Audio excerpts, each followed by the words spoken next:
dive in. So we can divide into preparations in three layer basically. So irrespective you are working in bare metal or firmware or maybe Linux kernel side or maybe RTOS or maybe RTOS application side, we can divide this into preparation into three layered architecture basically. So if you can see here, so the three layers are, the very first thing is core fundamentals. I will talk about it, like what exactly comes under core fundamental and what we really need to prepare from that. And the second layer is your role specific knowledge, like depending upon what role you are working for, whether you're working for RTOS, whether you're working for Linux kernel. And then the third part is your project explanation mastery. So this part will be specific according to your own experience basically, because you need to explain your project and you know better about your projects, right? So let's start with the understanding core fundamentals, what we need to prepare from core fundamentals for the interviews. So the very first thing is like your C fundamentals, right? So C fundamentals also comes under core fundamentals, because even though you are working on firmware side, even you are working on RTO side or Linux kernel side, your C should be strong. So when I say C should be strong, so all the fundamentals with respect to C should be very crisp and the clear actually. So let's talk about what all things you need to focus whenever you are preparing C fundamentals. So the very first and important thing is pointers. So from the pointers you should have clear understanding of like what exactly the pointer is. You should understand how the pointer arithmetic works, what is pointer to pointer, what is function pointer, what is void pointers, and then many pitfalls related to the pointers, let's say dangeling pointer, uninitialized pointers, while pointer, invalid dereference. So all those concept you should have in your mind while you are preparing for the embedded system interviews, right? And then from the memory layout you should have clear understanding of how the memory layout of a simple C programs looks, and how the memory how the basically C programs are dumped into the RAM. So what are the different sections involved in the memory layout, what is text section, what is data section, what is BSS section, what is heap, what is stack, and then what all variables basically get stored in which section. So that all clear understanding you should have in your mind, right? And then the third thing is storage classes. So from the storage classes you should have clear understanding what is internal linkage, what is external linkage, what are different storage classes, and lifetime of the storage class, different storage classes, and the scope of different storage classes, right? And then that kind of understanding you should have in deep basically. You should practice many MCQ related to storage classes basically, that will help you out to clear your understanding with respect to the storage class, right? So from the bit manipulation you should be clear about basic operations, let's say clearing a bit, setting a bit, toggling a bit, and then of course masking with respect to the bit fields. If you are an embedded system engineer, so definitely you will be working on a lot of registers manipulations, right? So register manipulation is nothing but bit manipulation, so you should have clear understanding of bit manipulations. You should have understanding of like how the shifting of bits works, and then how the endianness play a role whenever you are manipulating the bits of an integer or maybe some other data type, right? Then when you talk about bit manipulation, so bit field also comes with the bit manipulations. You should have clear understanding of like what exactly the bit fields are, and what is the uses of bit fields, and why exactly it was introduced, and what are the limitation of bit fields, why bit fields cannot be used everywhere, even in registers, why you cannot basically use bit field whenever you are manipulating the registers, right? So these kinds of consideration you should have in your mind whenever you are preparing with respect to the bit manipulation. And then of course being an embedded system engineer, you should have clear understanding of compilation pipeline, like how your C program is basically uh, get compiled from the your source file to the executable object file. So depending upon the system on which you are executing your program, or depending upon the project like you are developing on the OS, maybe if you are working on Linux kernel side or Linux side, you should have clear understanding of ELF format, basically executable format, right? How the executable basically looks like, right? And then that preprocessor stage, linking stage, loading stage, a difference between static linking and dynamic linking. So all those fundamentals you should have clear understanding in your mind basically how the loader works, how the address resolutions, how the address basically resolved at the time of whenever you are doing the linking and loading process. So that all questions can be asked in the interview with respect to the C programming, or basically the C fundamentals. C programming, we'll talk about it, what exactly we need to prepare from the C programming, right? Structure union, that is also like play an important role, so you will often see a lot of question being asked from structure and union. So from structure, definitely you should have clear understanding of what is structure, what is the real uses in your project in the structure. Maybe you can give some examples, or you can go through your project and just see wherever you are using the structures and the union, right? Then you should have clear understanding of memory layout of structure as well as union. And then you should practice a lot of questions related to the size of structure, size of union. And you should also study about like how the padding works, how padding can be stopped, what is the benefit of having padding, what is alignment, right? Why the alignment is really required, right? And depending upon padding and the alignment, what will be the size of structures. So all those questions you need to basically practice, as well as all the concept you should basically focus on, right? And then of course memory, sorry, flexible array member also as part of structures you should practice. And then packing, I already talked about, like we should practice the packing related concepts as well. Then so this was about C fundamentals, basically the concepts which you need to focus upon whenever you're going for interview preparation, right? And now we'll talk about from the C programming, how much C programming we should be practicing, what depth we really need to attain before going for an interview for an embedded system. So this question is basically asked from LinkedIn or maybe the DMs. We generally get this kind of query like from where to prepare the C programming problems, how much C programming I should practice, how much DSA is really required, and what all topics I need to focus upon whenever I'm programming the like when I'm solving the C problems basically, right? So we'll talk about this.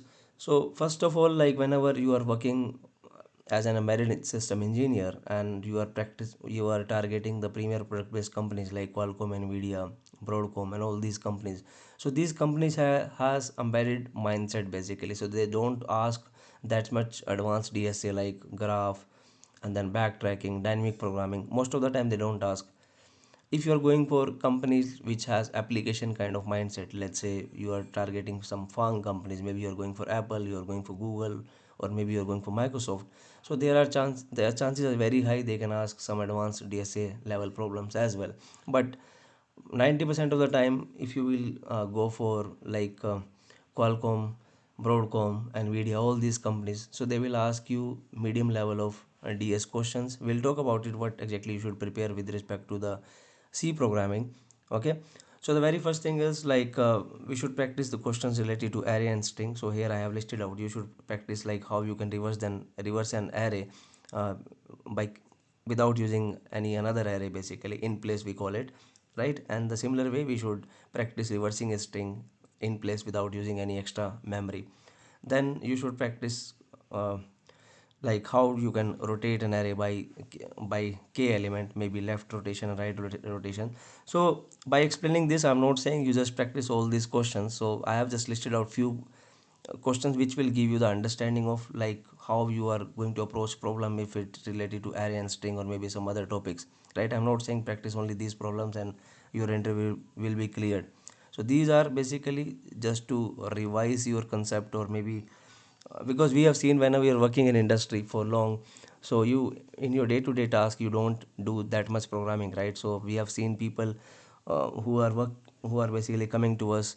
They are having experience of 10 years, 8 years, or 5 years, but when we ask them to write the program of reversing a string, so they take a lot of time. But whenever you're going for interview, so interviewer don't expect you will take 40 minutes just to write a program to reverse a string or array, right?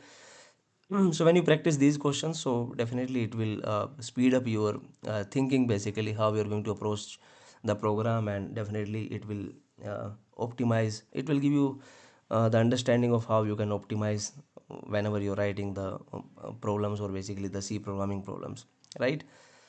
So then the program like finding the non-repeating element from the given string or maybe the character as well, then merging two sorted array, and remove the duplicates if you have any in sorted or unsorted array or the string basically. Then string operations, definitely you should practice the program by writing your own length by writing your own string copy and then string str, right? So all these functions basically you should implement by yourself without using any library functions supported by C library, right? Sorry. Then from pointer and memory, you should practice function pointer uses basically, because in a merit system we use callbacks a lot, right? So the question can comes from the function pointers. So you should practice few program related to the function pointers, and then you should also practice writing your own malloc or calloc function basically. You should design a simple allocator which can be used to allocate the memory as well as free the memory, right? And then you should practice writing a simple program which can basically detect memory leaks or the dangling pointers. So this question is asked in most of the companies I have seen, even Nvidia, Qualcomm, AMD, all these companies ask this question, like just write a simple C program which can detect the memory leaks. Or even if you are not able to write that C program, at least you should clear about pseudo code. You should have in your mind like how you're going to write this program if somebody is going to ask in the interview, right? And then dynamic array relocation like vector, we need to practice like how we can do that, right? So now with respect to DSA, like because most of the people ask how much DSA I need to practice. So most of the time for embedded system interviews you should practice basic DSA. When I say basic DSA, it means you should practice linked list, you should practice stack queues, and then tree traversal. That is enough basically from the DSA side. That's what we feel, and that worked for till now for all of our alumni from embedded Shiksha, right? So from the linked list, you should practice a few problems like detecting and removing the loop, finding whether linked list is having a loop or not, reversing a linked list that is being asked in most of the interviews, right? And then merging to sorted list, find middle using slow and fast pointer basically from a given linked list, and then you need to delete a node with only one pointer given. So these kind of problem you should practice from the linked list, right? And then of course bit manipulation, a lot of question generally people ask in interview from bit manipulation. So as I already mentioned, like you should practice how to basically set a particular bit, toggle a particular bit, clear a particular bit, and then how to count the set bits, basically given set bits. But of course whenever you're writing this program, you should write the optimized program. It's not like you're going to write just program and saying okay boss, I have written this program. So whatever the program, especially with respect to the bit manipulation you are writing, so that should be optimized, right? And then swapping two number using XOR operations, and then extracting the bit fields, right? Reverse bits of 32-bit integer, and then the programs like check if the number is power of 2, check if the number is even or odd. So these kind of questions basically you can practice with respect to bit manipulation. Now from the recursion also you can practice few questions like factorial, tower of noise, string permutations, a subset generation, binary search, tree traversals. So all these problems will give you the clear understanding of how the recursions programs should be written, right? So you should practice these. And from the searching and sorting, of course, binary search, quick sort, merge sort, insertion, these all insertion these all sorting mechanism you should have clear understanding in your mind. And at least you should have pseudocode ready in your mind like how you're going to implement a program related to this searching and sorting if somebody is going to ask you in the interview to write program on this, right?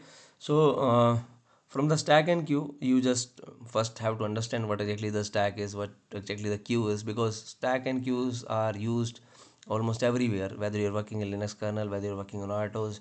So everywhere you will see stack and queues are being used in the data structure, most of the data structure being implemented in your kernel, right? So the problem which you can practice is like implement the stack using array and linked list, implement a queue and the circular queue basically, then validate the parenthesis whether that is correct or not, then next greater element, postfix expression evaluation. So all these programs you can practice.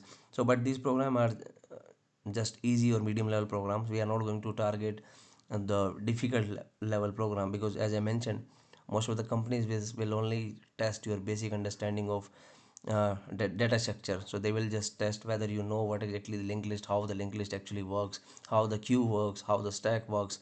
So you can simply write program to manipulate linked list, manipulate stacks, manipulate queues. All those fundamentals they are going to test in the interviews. Then with respect to debugging, because we have seen sometime interview can also give you some code snippet and ask you to debug, and maybe they can ask you to predict the output of given code basically, right? So you should practice some tricky pointer expressions, macro explanations, as well as undefined behavior scenarios. And then structure union memory questions, as we already talked about, is it like we should have clear understanding of how the memory layout of structure and union play important role in embedded systems, right? So these kind of question generally you can expect to be asked with respect to the C programming. And then definitely in sometime interview can also ask to design few problems basically. So the very first problem is like implement debouncing logic. So you should have a pseudo code in your mind, like how exactly you're going to write the debouncing logic, right? And then CRC checksum implementation, simple scheduler simulations, like you have to simulate a scheduler. So just write a program in C, or maybe design a program in C. So producer consumer buffer, register manipulation exercises. So all these are basically system level design problems which can be asked in the interview, right?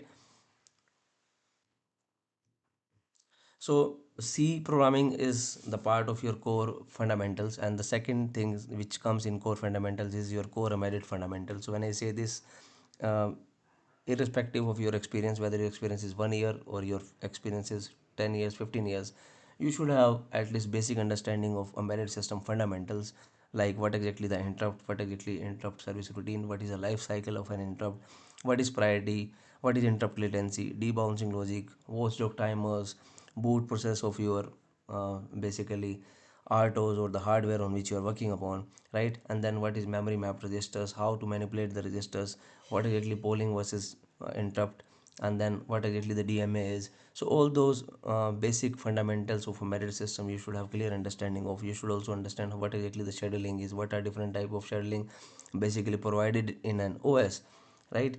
And what is the pros and cons of each scheduling policies basically, right? So these are the generic concept which you should prepare before going for an interview, right? And then now the first layer is basically completed. The first layer was the fundamentals, irrespective of your role basically, whether you're working for RTOS, whether you're working for Linux kernel, whether you're working for some other XYZ copyright, maybe some proprietary operating system you're working for. Now the second things which comes in the embedded system into preparation is that is role specific preparation. So let's say if you are an RTOS engineer basically, or your project revolves around RTOS. So from RTOS, what exactly you need to prepare? So from RTOS, definitely you should clear about the fundamentals of RTOS, what exactly the RTOS is, how the thread and task model works in the RTOS, what are the scheduling policies available in the RTOS, and then what are primitive scheduling, what are cooperative scheduling, what are round robin scheduling, what are the different priority levels basically supported in the RTOS, and how the determinism and latency play an important role in RTOS, how we are going to measure those. So these all fundamentals you should basically focus upon, right? And then most important topic which is basically asked in most of the interviews, which is like synchronization. So with respect to RTO, you should have clear understanding of what exactly mutex, what exactly semaphore, and what is the difference between binary semaphore and the mutex. So this question I have seen asked in most of the interviews, and people just give a reply. So there is ownership difference between mutex and the semaphore. In mutex you have the ownership, in case of binary semaphore you don't have ownership. So you will find this answer everywhere, right?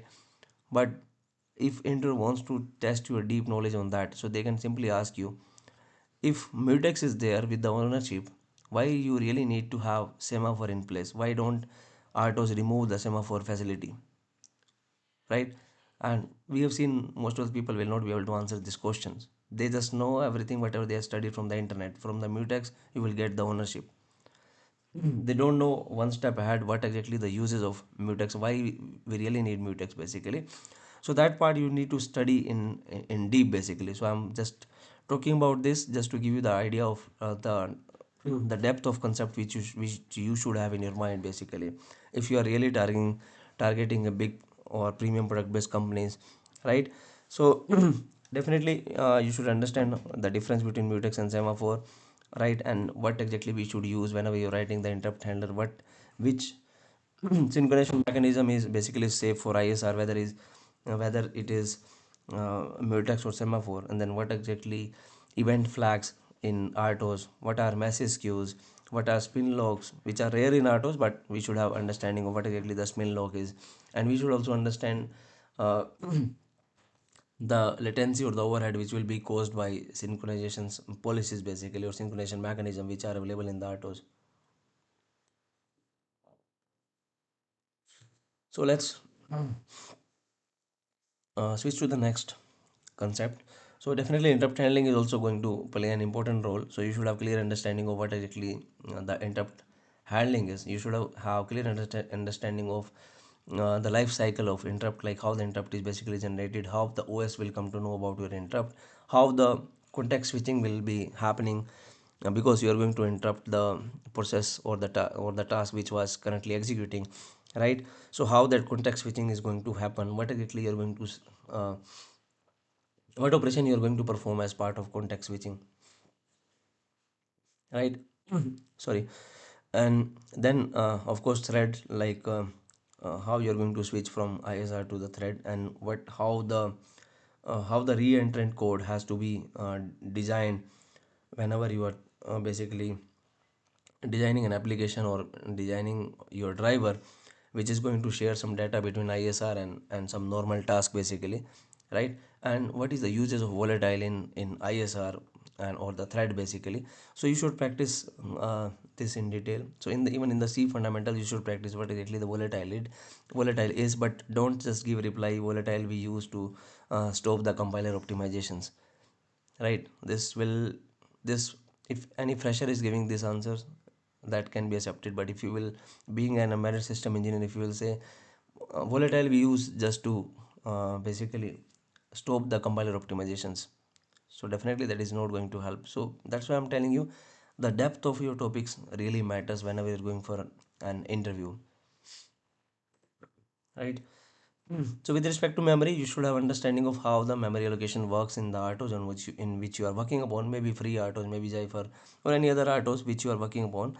So how the memory allocation works there, what are the, like how the stacks are allocated per task, what is fragmentation, how you can avoid heap fragmentation basically, what is static versus dynamic memory allocation policies available in RTOS, and then what are actually memory pools, how you're going to detect the stack overflow if it happens whenever you're working in your projects, right? So then because it's a real-time operating system, so real-time concepts like timing, jitter, deadline miss, response time analysis, worst case execution, so these all things basically play an important role whenever you're preparing for RTOs. So all these concepts you should have clear understanding of, right? And then with respect to debugging, you should know like how you're going to debug a deadlock, whether deadlock is really happened and how you can avoid that deadlock before designing your own drivers basically, right? And then you should understand what exactly the priority inversion is, why it was introduced, right? And then when I talk about priority inversion, so you should have clear understanding is like if you have given few tasks with the with their deadline, so you should be able to design like how you're going to design a system without basically having this priority inversion coming into the picture, right? So that all clarity of concept you should have in your mind. And then if there is some stack overflow happen, how you're going to debug that, what are the tracing tools you can use to basically trace your calls which are being basically called during the execution of your programs in the RTOS, right? Now some design level practice or some design problem which we should practice before going for an interview with respect to RTOS. So definitely producer consumer problem, this is asked like most of the interviews, and circular buffer also play an important role. right? So you should practice designing these scenarios basically, then event driven architecture, and then timer callbacks, ISR safe code. If somebody can ask you, like, if you have to write an ISR, what practice you're going to do, what consideration you're going to have in your mind whenever you're writing the ISR safe code, right? He can also ask you with respect to if you're working on free RTOS, what are the APIs with respect to task creations or maybe synchronization we can use in the ISR, and which APIs we cannot use in the ISR. So these all things we should be clear about, right? So this was about the person who is working on RTOS specific project basically. Now let's talk about the people who are working on Linux kernel and device driver side. So what exactly they should prepare whenever they are going for an interview. So because you are working on Linux kernel, obviously you will have clear understanding of regarding the kernel architecture, but just to give you an idea so that you can have quick checklist whenever you're going for interview, definitely you should have understanding of user to kernel transition basically, what are different way possible in Linux kernel by which you can have interaction from user space to the kernel space and from kernel space to the user space, right? How that switching basically happen from a process context to the kernel context, and then system calls, like how the system calls are basically implemented, how the system calls is going to invoke the context switching from user space to the kernel space, how the kernel modules are basically compiled, how the kernel modules are basically loaded, where exactly the kernel modules are basically stored whenever you give the command, let's say insmod and abc.ko, right? So where exactly that module is basically going to store, which part of memory they are going to load. So all those questions you should practice. Then you should also have understanding about like driver model of your, or basically the device model in your Linux kernel. And then of course process versus kernel thread, why kernel thread is really required, what exactly the difference between process and the kernel thread, basically user level process and the kernel level thread basically I'm talking about. And then of course memory management also an important topic to cover. So from memory management perspective, you should understand what is the k-malloc versus me-malloc, what is page allocator, how you can allocate the page, and how many what is the maximum size of allocation you can do by using this k-malloc and v-malloc, what will happen if you are requesting a memory which is not currently available, so how, what will happen in that cases. And then different memory zones which are maintained in Linux kernel, right? So that all things we should have in our mind, like, and then how the memory map basically work in Linux kernel, what is the return type of this kmalloc and vmalloc, how, what is the logical virtual address in the Linux kernel. So these are all things you should have in your mind basically whenever you're preparing for an interview and you are a Linux kernel and device driver engineer basically. So definitely copy to user, copy from user, everybody knows, as the name also suggests, like copy to user is like copy the data from kernel space to the user space, copy from user is copying the data from from the user space to the kernel space. But you should have understanding what exactly copy to user and copy from user do in their code, how they are going to do the security checks, because whenever you're calling this function copy to user, copy from user, you are passing the pointers right over the handle of the memory. So in the real world scenario there might be chances some unauthorized address you are passing to these calls. So how Linux kernel is going to take care of avoiding issues causing because of those like invalid pointers address which you are passing as part of these calls, right? So we should have clear understanding of that. And then of course device driver basics, like how to register a driver, what are platform drivers, what is the probing, how the probing works, when the probe function is basically executed, what are IOCTLs, what are the basic uses of IOCTLs, why the IOCTLs was even introduced, because we already had system calls available. And then of course device tree basics, uh, right? So what is the device tree, what is the uses of device tree, why the device tree was even required, why we couldn't do everything with the board files whatever we used to have before kernel 2.6 version, right? So these all things which we should basically practice and understand from the fundamentals point of view, right?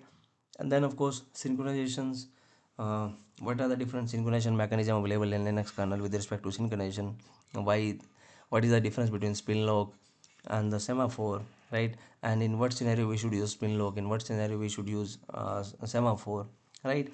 And then atomic variables, atomic completion variable, basically RCU. So all those synchronization mechanism we should practice. And then with respect to interrupt, one second. Okay, so with respect to interrupt, we should of course basically practice like how the interrupt is basically handled in Linux kernel. What are the different APIs available for registering an interrupt handler? What are shared interrupt? And how the shared, in case of shared interrupt, it is being decided like which ISR is basically going to be called. And then of course top half versus bottom halves. What are different mechanism of bottom halves available in Linux kernel, and when to use which bottom half mechanism, right? And then what are different interrupt context rules, why you cannot call a blocking call in basically in interrupt handler code, right? How you're going to measure the interrupt latency. So these all fundamentals we should focus with respect to the interrupt handling. And then of course debugging also play an important role in interview. And so they can ask you what kind of debugging you basically use whenever you face any issues while working on your projects, right? So definitely you should practice print k dmesses, everybody knows about it. Then how you're going to perform or basically do the debugging at the runtime itself, right? sysfs procfs debugging also you should know. Then gdb over kgdb, like how we can use kgdb for debugging the kernel related issues. And then how to analyze the crash dumps, how to use the address sanitizers in Linux kernel basically. And then file ops, right? The how the buffer management works, how the mmap handling works, what are blocking versus non-blocking calls. So, with respect to Linux kernel, you should have clear idea about. And then whenever you're going for a merit system interview, and definitely when you are working on RTOS or Linux kernel side, so it is always advisable to go through few basic drivers code basically, because that will give you the real understanding like how exactly the drivers is implemented. And you will have like understanding of few concepts which are being basically implemented in all these driver. So we generally suggest to our joiners of merit shiksha, we can say the students of merit shiksha, like practice at least few basic drivers. So let's say GPO driver, I2C driver, SPA driver, UR driver, DMA driver, and all those driver you can basically at least have a code walkthrough from the mainline kernel basically. So once you will go through these driver, you will understand how the exactly the code is basically written from for these basic peripherals or the protocols basically, right? Now this was about role specific knowledge, like what you need to prepare from RTOS, what you need to prepare from your Linux kernel and driver. Now let's talk about the third layer of entry prep, which is basically your project and the resume preparation, right? So how we are going to represent your project in the interview, that is going to basically decide what kind of questions being going to be asked from that project explanation which you are going to do, right? So most of the time people we have seen get fail here basically because they, even though they have worked a lot in their current organization, but when somebody ask them to explain the current project, they don't have that much clarity to explain basically that project, and that's where we lose our interviews basically. So we generally advise to our students or the trainees basically follow this 5 point frameworks. First of all, whenever you are preparing for interview, definitely you should have understanding like you need to explain your project because you are an experienced engineer, right? So your project are the things which makes you different than the freshers, right? So you should have clear understanding of how to basically explain your project in the interview. So these five things you should have in your mind whenever you are creating a story which you need to explain in the interviews basically. First of all, problem statement, what was the problem, why that project or the code or the module is even being developed, right? And then system architecture. So you should have clear understanding of system architecture. Sometimes we have seen even the person who is working on, let's say, button driver, if somebody will ask them why this button driver was implemented, so they are not able to answer that. They will say, I was given a task, I need to basically implement a button driver which will take two events, short event and the long event, but I don't know what exactly is going to happen with that driver and where exactly that is going to be used in the system, right? So whatever you are going to basically represent in the interview, you should have clear understanding of the system architecture of that particular project, right? And what was your exact ownership in that particular project basically. So we have seen people are writing lot many things in the resume, but they are not able to explain what exactly was your role or what exactly was your ownership in that particular project. So you should have clear understanding in your mind, okay, so this was my ownership, this thing I have done by my own, this thing I have designed by my own, right? So then only interval will understand, okay, he has to ask question from this particular module which you had the ownership for, right? Then definitely your if your project is revolving around drivers, RTOS, and then C specific fundamentals, you should already have an understanding of which we have already discussed, right? Then of course, what was the challenges you faced whenever you're working on the projects? Definitely there will be challenges involved in that, and how exactly you did performance improvement. Maybe if you have optimized your project with respect to the time or with respect to the memory, so that optimization you should also have in your mind, right? So whenever you're going for project explanation, there are few things which you need to basically avoid. We have seen people generally make these mistakes. So first of all, whenever somebody will ask you, okay, so what projects you have worked upon, so they will simply start explaining or maybe reading the resumes. We don't need to do that, because the interviewer who is taking your interview, he already has the resume with him, right? He can himself read that, right? So the whole idea is, whenever somebody is going to ask you explain your project in which, like, what exactly you worked upon, so generally follow this 5 point framework and explain your project in such a way that the interviewer will get the complete understanding of what exactly you are doing. Then only he will ask you the questions from your own projects. Otherwise he will ask random questions, and that will be difficult to answer, right? And then irrelevant module also. So let's say, definitely if you are working in a company, you will be working on some product, and that product will be developed by a team, and that team can go up from 10 engineers to 200 engineers as well, right? So if you will start explaining the complete product architecture, so that will basically increase the confusion, right? So you should be specific about, like, this was the modules which like I was interacting with, or this is the module which I was working upon, right? So this will give the clear understanding to both the parties, basically you as well as the interviewer who's basically taking your interview, right? And then these are the few mistakes which we have seen most of the candidates basically make. So first of all, we generally try to memorize the answer. Let's say if somebody will ask you what is volatile, so volatile stops compiler optimizations. So we just memorize the things, but we don't know how exactly it is being done in on the background. So you ask from yourself, like, it's okay, the compiler optimization is basically going to be avoided in case of volatile. But do you know, when you place a volatile variable and when you compile your program, so what is the instruction which is being replaced with this volatile keyword, so that will force that like like optimizations to be stopped basically, right? How exactly it is done. So you should have clear understanding of the concepts instead of just memorizing the answers, right? And then of course, I have seen like people who is even coming with a lot of experience, they don't practice basic C questions. As I said, right, even if you will ask them to write reverse a string, sometimes people not able to do that as well, right? Of course, you need to do debugging practice. Everything that I discuss in this roadmap, from C fundamentals to RTOS and Linux kernel concepts to device driver, is exactly what we cover in our bootcamp.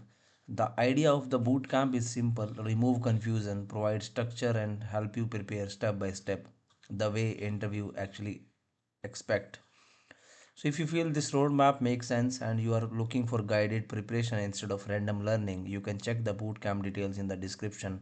Either way, stay consistent, follow the structure, and make 2026 the year your preparation finally converts into result. So see you in the next video.